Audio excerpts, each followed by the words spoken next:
plus art equals wellness. And we are back at the water. You know, I can't stay away from the water. I love the nature connections that I continue to make. Anyway, just wanted to show you where I was and start a conversation. As a matter of fact, starting the conversation with a soft landing, breaking water, breaking water, soft landing. Oh,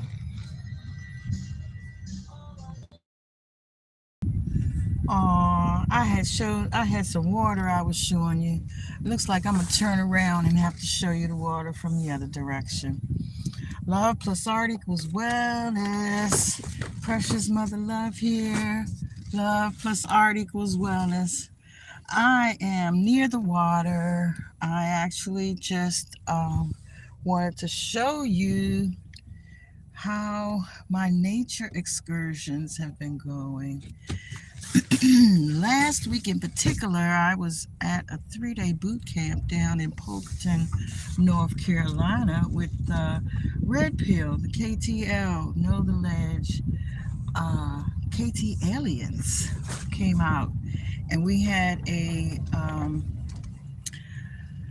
claw bot 72-hour, and let me make sure you can see this, 72-hour claw bot boot camp. And so we had, oh my gosh, look at the water looking all pretty. Oh, and there's the train going by. You probably can't see that in the distance, but I hope you can see the water. So, any case, hey family, you know, um, nature. I've been plugging into nature lately, and there's a few things that I have noticed. In particular, I had an ailment that I physically saw, visibly saw it reduce itself, its energy, so that I could see the healing occurring. This was as soon as I set foot at the campground, as soon as I put my feet on the ground at the campground. Sorry, I don't own the rights to the music that's on in the background.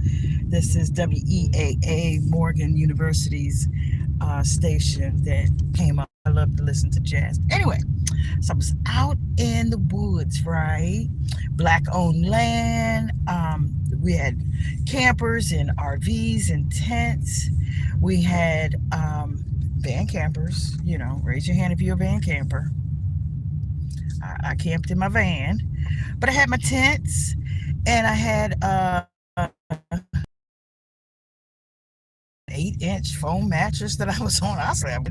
That first night, now I hadn't been having dreams in a while, so that first night I ended up having an awesome dream. I mean, I was in my healing mode sleep, you know, because when I got there, well, before I got there, I kept saying, I'm gonna be healed before I get there. I'm gonna be healed before I get there. And I was mostly healed, but like I said, I did see a visible difference occur right after I touched down in Polkton, North Carolina.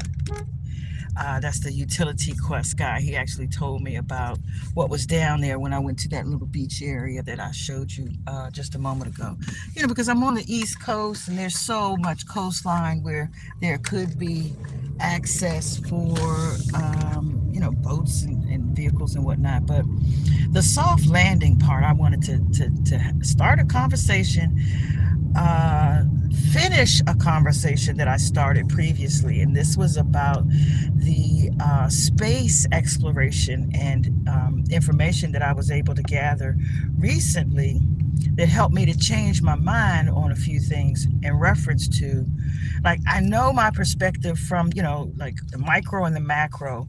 So let's just say the earth realm is the micro, and let's just say the outer space, the extraterrestrial, the not of earth part, anything outside of earth, as the macro. And so what I found out, and maybe, you know, maybe I saw it but didn't see it the way that I see it now, in the view and the paradigm that I know now. So the launch itself, the rocket itself, looks like a phallus. I'm not stuck on this. I'm just saying this is what came out when I was talking to my scribe, my AI companion, my deep seek, um, and asking questions back and forth. I asked about, what symbolisms are there, and it expressed to me that, at some point the phallic, or the yeah, well, let's just call it that for now, was touted or seen as a super symbol, or super symbolism of power. And so the rocket actually looking like a phallic, and actually, when it thrusts into the deep, well, the space, that space is considered feminine energy. It's piercing the feminine energy. Oh, hey, one love and wellness, everybody. Shay, if anybody wants to tell me who they are or where they're from, I would love to know. I would love to hear. I'm Precious Mother Love, and you're on Heart Happy Hour, season 8. And Love+Art equals wellness. That's a lifestyle. That's how I live. That's the way I roll. But any case, so the phallic pierces the atmosphere, the ethers, and as it rises, it separates, and then finally it gets down to the point where it looks like a seedling. The pod is a seed, and so when it comes back into re-entry into this atmosphere, it does a phoenix sort of thing. It does a resurrection. It actually, it burns at this super, super hot temperature. And then once it pierces our atmosphere, and it does a harder. And so, it seems to me like, me and my scribe, we come to the conclusion that it's a ritual. We may not get along on this plane, but in a symphonic manner, things are going on in outer space. All of the countries have, every one of these countries has a space agency, and a lot of them, like Russia is teaming up with India. It's teaming up with them Indian folks and family, because it's got such a bad omen, bad energy. Soviet Union slash USSR slash Russia. It has gone through some energetic phases, and so it is clinging to its partnerships, its collaborations. And in particular, just to, FYI, like I said, all these countries have a space agency, but they also name their shuttles or their voyages. Both the shuttles and the voyages all have sacred names. When they're heading towards the moon, it's something lunar. It's something feminine. I think India has, no, Japan has, theirs is Moon Princess. The USSR, the US, the United States, has theirs named Artemis 2, which is the twin sister of Apollo. Now, Apollo was our first landing, and that was sort of a patriarchal landing, but the Artemis is the feminine uprising. This is when the feminine energy, or it's called Artemis, is a Greek name, which means goddess of the moon, but it also that name also covers goddess of, I believe, guarding the youth. And so around Easter is when she gathers the children together, and she's focused on the reproduction and the offspring, and the family coming together. And that was, like I said, the East Star, or the Easter energy. The Artemis launched on the 1st of April, April Fools. This is, the day of easily caught fish. That's what April Fools, when they changed to the Gregorian calendar, anybody who, you lost the synchronization of the seasons, would be someone who was easily persuaded or easily fooled. And so um, that's what that means. It says, "What's good, Laquista?" It says, "It's life is very beautiful." Yes, yes, it is. Especially when you can get inside of, I call it the science of self, the SOS. When you get inside of what makes you tick, what this wonderful vessel of ours is capable of. I mean, it's amazing what we're able to. Sorry about that. I'm trying to change the. Am I going to be able to? There we go. I'm trying to make it bigger on my side. It's smaller. But anyway, One Love and Wellness. I just wanted to, share that this, even though we are warring on this plane, on this dimension, in this material, maternal space, um, up in outer space, in the extraterrestrial terrain, we're best buds. We're up there. I think they said something like 69 different countries contributed their parts or pieces that made this last voyage possible. Like for instance, the UK provides, I believe it's the GPS tracking or the GPS signals that are used on the voyage. And then we've got, another country that works with, just the communications. And all of these different niche or specific tasks or terrain or domain.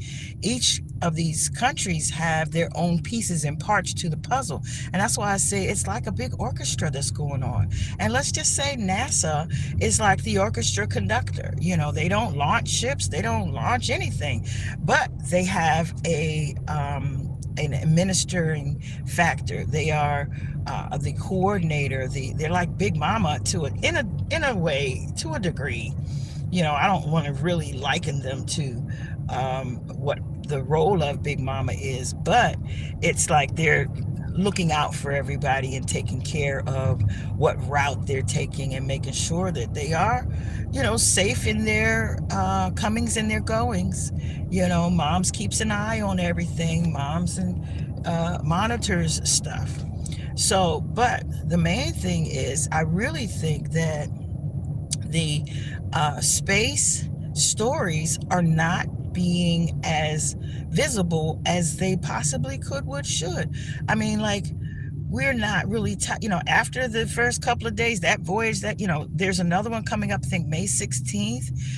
These voyages are fine-tuned in so many, like they incorporate so many factors. Like I said, there's numerous countries that are actually involved in, whatever their specific pieces are. But they look at astrological readiness. They look at numerological. They look at the numbers, the dates, the times.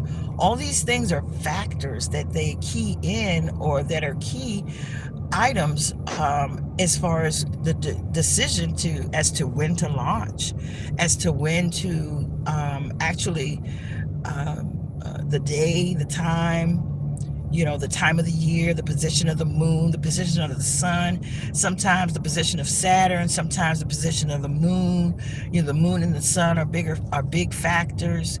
So, our outer space travel. Oh my gosh, gas at this gas station is $5.45. I don't know if you can see that. Oh my gosh, did it go up a whole dollar today? And see, this is the reason why they do these things. This is my opinion is, if what is that? It says regular. Oh, that's diesel. Yes, I did snort. But yes, so good. Whew, I thought it went up a whole dollar today, like since I just passed there a couple minutes ago. But so there's so many factors that contribute to when they launch. And we have these joint space stations. We're building space stations and occupying them together. But these stories are not getting much airplay. Like, if we knew how well we played out in the, when we go outside And these countries, these earthlings, when we go outside and we actually explore space and adventure into the great beyond, apparently we playing nice together. I don't know, I can't say all the details. That might be a hard thing to do, to some degree, but you know how you can work with folks you don't necessarily like to get the job done, to make sure it's ship shape. So you don't, so we know we can get along. Can't we all just get along? Yes, we can get along. Apparently, in outer space, we already doing that. We are buddying up, syncing up, linking up, collabing. Russia is like I said, because of their bad omen, they've teamed up with India. But everybody else is teaming up, and like I said, all of these voyages as well as these vehicles have sacred names, have sacred energetic signatures, symbolisms, like the one that what's his name, Tesla, what's the dude's name, Elon. So Elon has on the side of his, which he actually puts an X and a Y together and makes it look like, is it the tree of life? No, well, whatever, that X and that Y together, he has used it as a symbolism to, I think it's the beginning and the end of life, or whatever the case is. Like I said, they put these sigils, these symbols, this signature energies on these vessels, and the last time we went up there on the 1st of April, that loop, that infinity loop, that was symbolic. That was us going up and coming back. It's almost like we were marking our territory. Like the first one, Apollo, we were the first nobody can say for sure that we did or didn't go, but it said that we were the first to plant our flag in that territory, and it looks like the East Asians are they're going to they're landing on the dark side of the moon. Is that October? Anyway, they'll be headed up soon. So they're exploring and adventuring, and I think the name of their vessel, Japan in particular, their vessel is Moon Princess or something like that. But anyway, guys, I just wanted to let you know that let's not focus on the ground. Let's not just keep looking down. Let's look up. Don't focus on what's going on down here as much as taking it to heart. The whole world's a stage. Okay, this is one big stage act play going on. So let's look up to the great beyond. Now up there's another play that's going on too. Because well, today in DC, King Charles is in town. He and his former paramour, now queen, is even though your boy got shot at last night, even though whatever orchestrated, whatever stage play, that happened last night at the or whatever night it was. Was it last night? It might have been the night before, but whatever the case was, there was a threatening activity going on that drew a lot of attention, that got a lot of eyes, that got a lot of ears. Folks are saying they believe that it was all orchestrated. That's what I said. This orchestration of what's going on down here, if you look up and look at the orchestrations of what's up there, there's a reason why they're blocking the sun. There's a reason why we're being distracted by so many, all these things are coinciding and happening at the same time. They can keep us distracted, and layer by layer, they're laying all these things over it so that we are less and less interested in looking through, the muck and the mire to see what frackety frock is going on. I know that there's several other, like every month there's plenty of launches going on. And like I said, these pieces and parts, they're playing together. They're playing nice, for real. So I don't know why we are mucking it up down here in this way, but you look up there, like I'll just reiterate what I had said before. Christina is the name of the female, that first female that went on, because this is apparently the longest shuttle voyage that we've had ever. And so this female that was on there, this made it a maternal, for some reason, a feminine energy is what they were looking to balance it out. Apollo was the male energy. Artemis, or yes, Artemis, she is Apollo's twin. That is the female energy. So they're trying to rebalance it and reinitiate or initiate the return of the matriarchal energies. Now, there's a lot of things that come into play with that because, there's still these pastoral gowns that are being worn like their dresses. Judges wear these robes, that look like dresses. There's a lot of things that are emulated and can sometimes be seen to take the place of or exchange the energy for or replace, some of the things that you would think were feminine, or you would think that were masculine. They're fluffed over and replaced. That, what is that, mirror energy? It mirrors what it should be, but it is only an emulation, an illusion. It is an optical illusion that you must look past. Never mind the man behind the curtain. That's a line behind one of my songs called The Golden Brick Lie. All right, folks, family, and friends, I'm not going to mess around and keep you too long. I think I've said enough for you to chomp on and to recognize that we're returning to the matriarchal energies. There's something going on up top as well as, the micro and the macro. They're macking and they're micing. They're micro and the macro.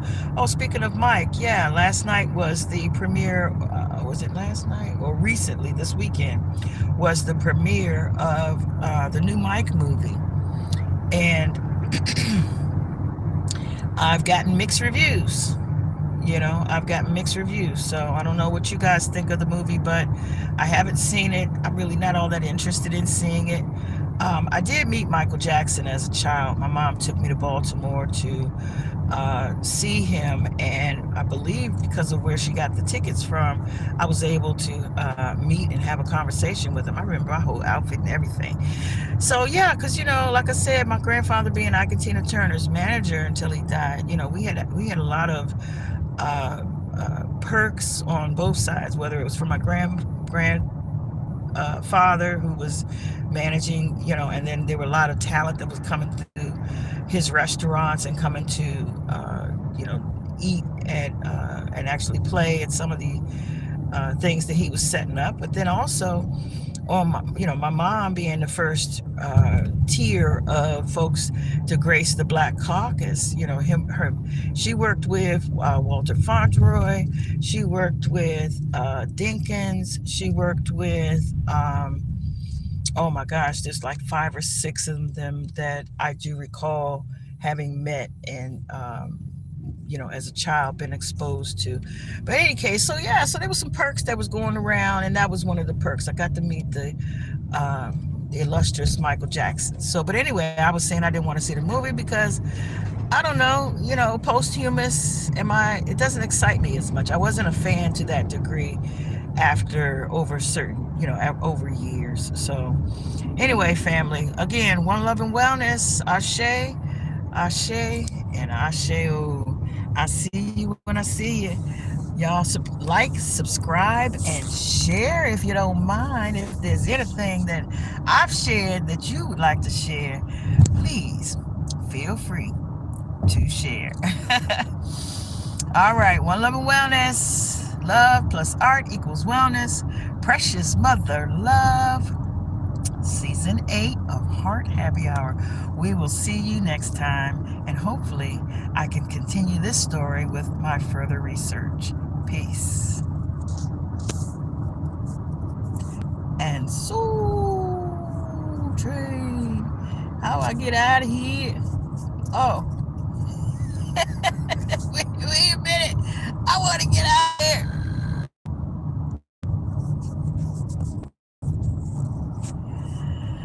Okay, well, I think I'm gonna have to pull over to make that happen because I can't see well enough to poke the axe. There we go.